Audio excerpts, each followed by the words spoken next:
Welcome everyone. Today our plan is to replace our uh, hardcode data in our Blazor application that we created with a dummy class. So today in our demo we will replace this data with API. So let's move in Visual Studio.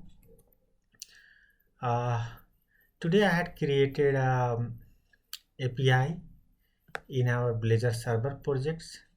So that is generated by the entity framework, and I use the model class that our shared entity for the customer. So this is our model, and with the help of entity framework I had created the API. As this is Blazor context, so I'm not going to explain how to create this API, but this is very simple step. We have all the methods generated by the entity framework, like for the get customer by ID, and we have a put customer for the edit purpose, and we have for the post customer for adding the new customer inside the database. So slowly we will use all these APIs, but for today context I'm just going to consume this get customer method to replace our this hard-coded data service.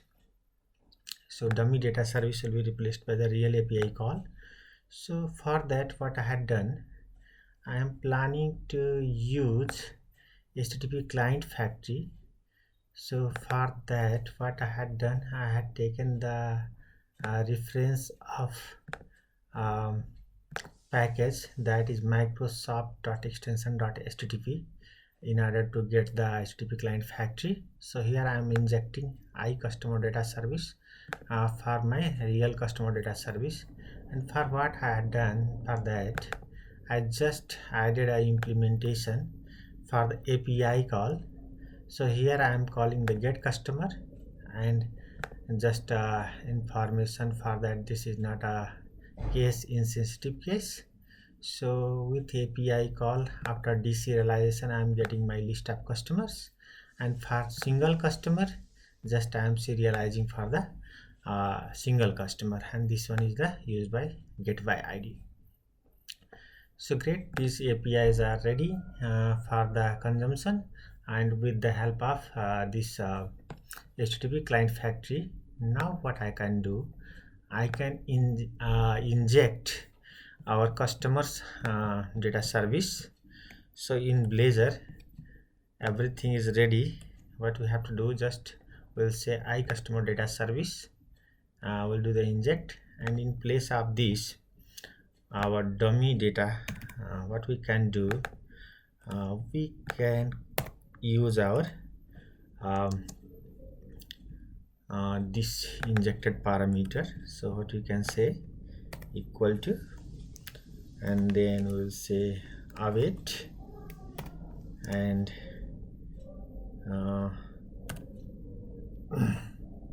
this our customer data service dot we want to use get all customers.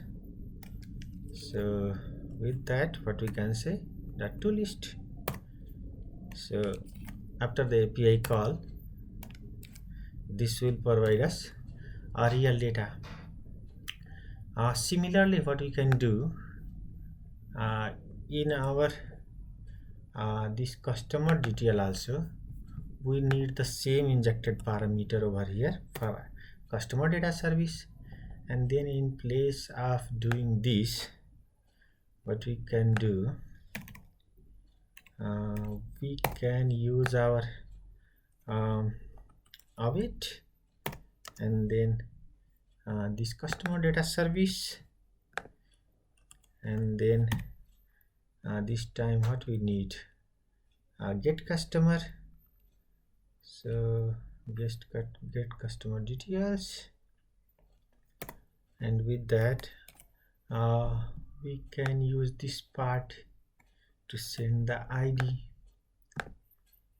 and I think it's done. So what we had done, let's review.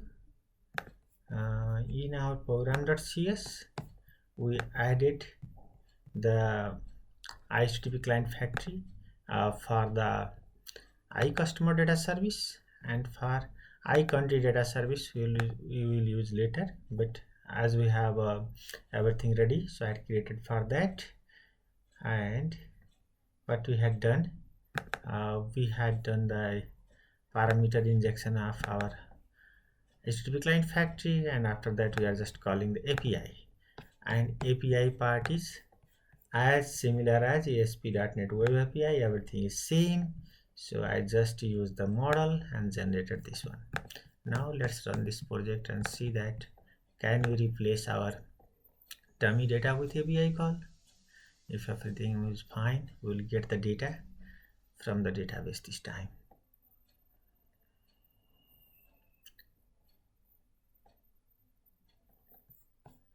So our application is getting loaded.